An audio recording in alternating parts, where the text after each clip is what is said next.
Em nome do Pai, do Filho e do Espírito Santo. Amém. Evangelho de São João, capítulo 5. Depois disso, houve uma festa dos judeus e Jesus subiu a Jerusalém.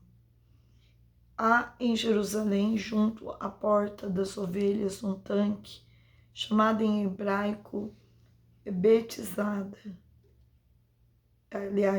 Betesda, que tem 5 pórticos.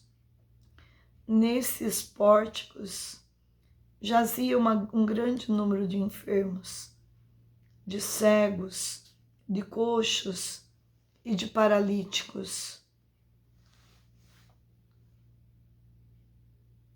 que esperavam o movimento da água, pois de tempo em tempos o anjo do Senhor descia ao tanque e a água se punha em movimento. E o primeiro que entrasse no tanque depois da agitação da água ficava curado de qualquer doença que tivesse. Estava ali um homem enfermo, havia 38 anos.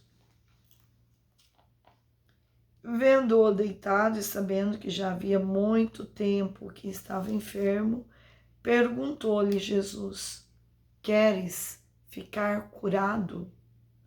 O enfermo respondeu-lhe: Senhor, não tenho ninguém que me ponha no tanque, e quando a água é agitada, enquanto vou, já outro desceu antes de mim. Ordenou-lhe Jesus: levanta-te, toma o teu leito e anda. No mesmo instante, aquele homem ficou curado, tomou seu leito e foi andando. Ora, aquele dia era sábado, e os judeus diziam ao homem curado: é sábado, não te é permitido carregar o teu leito. Respondeu-lhes ele: aquele que me curou disse: toma o teu leito e anda. Perguntaram-lhe eles: quem é o homem que te disse: toma o teu leito e anda? O que havia sido curado, porém, não sabia quem era, porque Jesus se havia retirado da multidão que estava naquele lugar. Mais tarde, Jesus o achou no templo e lhe disse: eis que ficaste são, já não peques, para não te acontecer coisa pior. Aquele homem foi então contar aos judeus que fora Jesus quem o havia curado. Por esse motivo, os judeus perseguiram Jesus, porque jazia esses milagres no dia de sábado. Mas ele lhes disse: meu Pai continua agindo até agora, e eu também acho. Por essa razão, os judeus, com maior ardor, procuravam tirar-lhe a vida, porque não somente violava o repouso do sábado, mas afirmava ainda que Deus era seu Pai e se jazia igual a Deus. Jesus tomou a palavra e disse-lhes: em verdade vos digo, o filho de si mesmo não pode fazer coisa alguma. Ele só faz o que vê fazer o Pai. E tudo o que o Pai faz, faz também semelhante ao Filho. Pois o Pai ama o Filho e mostra-lhe tudo o que faz. E maiores obras do que essa lhe mostrará, para que fiques admirado. Com efeito, como o Pai ressuscitou os mortos e lhe dá vida, assim como o Filho dá vida a quem ele quer, assim também o Pai não julga ninguém, mas entregou todo o julgamento ao Filho. Deste modo todos honrarão o Filho, bem como o homem, o Pai. Aquele que não honra o Filho, não honra o Pai que o enviou. Em verdade vos digo, quem ouve a minha palavra e crê naquele que me enviou, tem a vida eterna, e não incorre na condenação, mas passou da morte para a vida. Em verdade vos digo, vem a hora e já está aí, em que os mortos ouvirão a voz do Filho de Deus, e os que ouvirem viverão. Pois como o Pai tem a vida em si mesmo, assim também deu ao Filho ter a vida em si mesmo. Ele lhe conferiu o poder de julgar, porque é o Filho do homem. Não vos maravilheis disso, porque vem a hora em que todos os que se acham nos sepulcros sairão deles ao som de sua voz. Os que praticarem o bem irão para a ressurreição da vida, e aqueles que praticarem o mal ressuscitarão para serem condenados. De mim mesmo não posso fazer coisa alguma.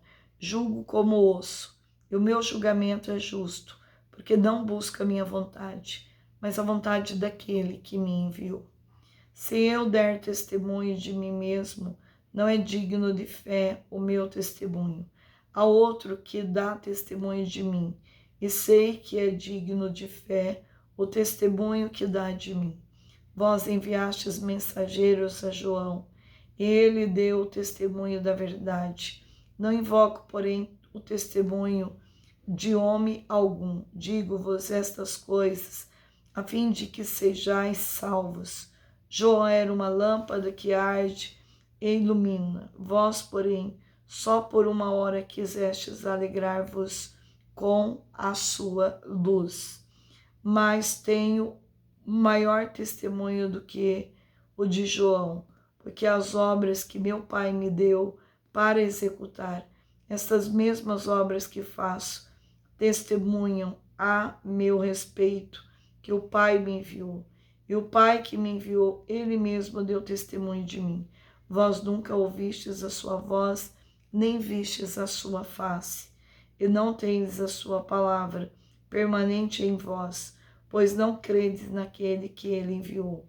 Vós prescrutais as Escrituras, julgando encontrar nelas a vida eterna. Pois bem, são elas mesmas que dão testemunho de mim. E vós não quereis vir a mim para que tenhais a vida. Não espero a minha glória dos homens, mas sei que não tendes em vós o amor de Deus. Vim em nome de Deus Pai, mas não me recebeis. Se vier outro em seu próprio nome, haveis de recebê-lo. Como podeis crer, vós que recebeis a glória um dos outros, e não buscais a glória que é só de Deus? Não julgueis que vos hei de acusar diante do Pai. A quem vos acuse? Moisés, no qual colocais a vossa esperança. Pois se cresces em Moisés, certamente creríeis em mim, porque ele escreveu a meu respeito. Mas se não acreditas nos seus escritos, como acreditareis nas minhas palavras? Palavra da salvação. Glória a vós, Senhor. Essa palavra da cura do paralítico, uma palavra belíssima, profunda para nós.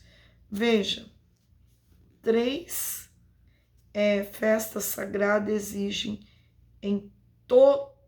que todos os varões judeus fossem a Jerusalém. Primeira festa da Páscoa e dos pães ázimos. Segunda festa de Pentecostes, chamada também de festa das colheitas ou festa das semanas. Terceira, a festa dos tabernáculos. Depois de 38 anos, o problema daquele homem tinha se tornado um estilo de vida. Ninguém jamais o ajudou. Ele não tinha esperança de ser curado, nem desejo algum de adquirir a si próprio. A situação dele parecia não ter jeito, mas não importa o quão preso você se sinta em sua enfermidade, Deus pode ministrar as suas mais profundas necessidades. Não deixe que nenhum problema na tua vida venha enfraquecer a tua fé.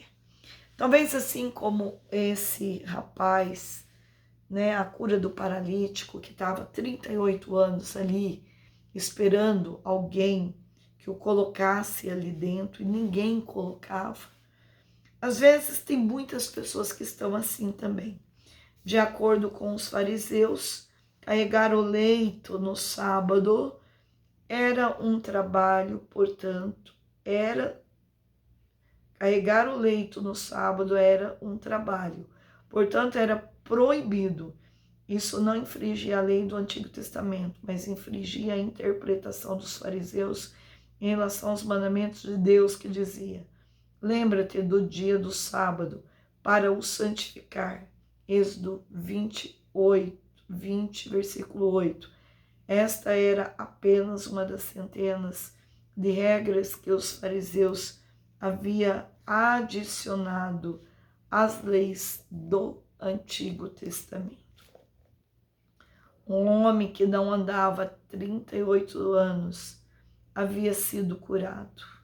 Mas os fariseus estavam mais preocupados com as suas regras, insignificante do que com a vida e a saúde de um ser humano. É difícil darmos excessiva atenção aos nossos sistemas e regras humanas a ponto de nos esquecermos das pessoas envolvidas. Suas diretrizes de vidas são elaboradas por Deus ou por homens. Ajudam as pessoas ou têm se tornado obstáculos desnecessários.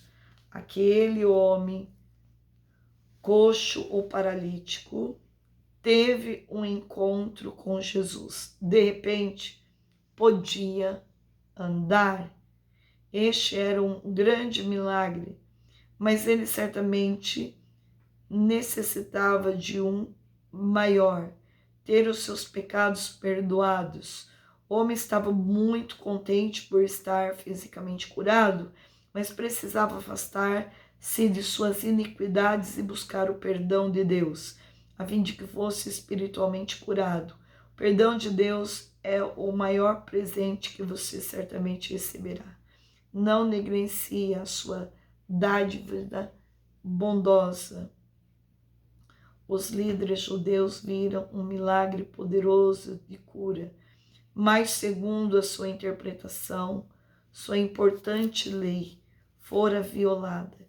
Eles colocaram o milagre de lado no momento em que enfocaram a violação de uma regra, porque para eles esta era mais importante do que o milagre.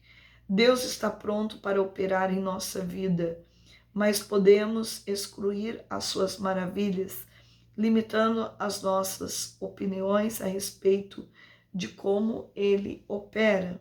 Se Deus impedisse a realização de qualquer tipo da obra no sábado, a natureza enfrentaria caos e o pecado poderia assolar o mundo. A passagem de Gênesis 2:2 diz que Deus descansou no 7º dia, mas isso não significa que ele parou de fazer o bem. Jesus queria ensinar que quando há oportunidade para fazer o bem se apresenta, não se deve ignorar, mesmo sendo o dia de sábado. A maior alegria de Deus é curar as pessoas, é transformar a dor em cura, em amor. Jesus quer ver as pessoas sorrindo, felizes. Muitas vezes nós, com tantas regras que vamos acumulando, vamos deixando de fazer a experiência do sobrenatural, a experiência do Deus que é amoroso, de um Deus que é misericórdia. E muitas vezes nós deixamos de vivenciar o céu aqui e agora porque a gente carrega muito isso conosco e nós não podemos. Em nome de Jesus Cristo, nós temos que ter visão aberta para enxergar as maravilhas que Deus está operando. Esse encontro com Jesus, não importa o dia, a hora, fazer o bem é todos os minutos, todos os dias, porque a bondade vem do Espírito Santo. E quanto mais vezes Espírito Santo, deixa esta bondade no meio de nós, mais curados e libertados nós somos. Santo anjo do Senhor, meu zeloso e guardador, se a ti me confiou a piedade divina, sempre me rege, me guarde, me governe, me ilumine. Amém. Em nome do Pai, do Filho e do Espírito Santo. Amém.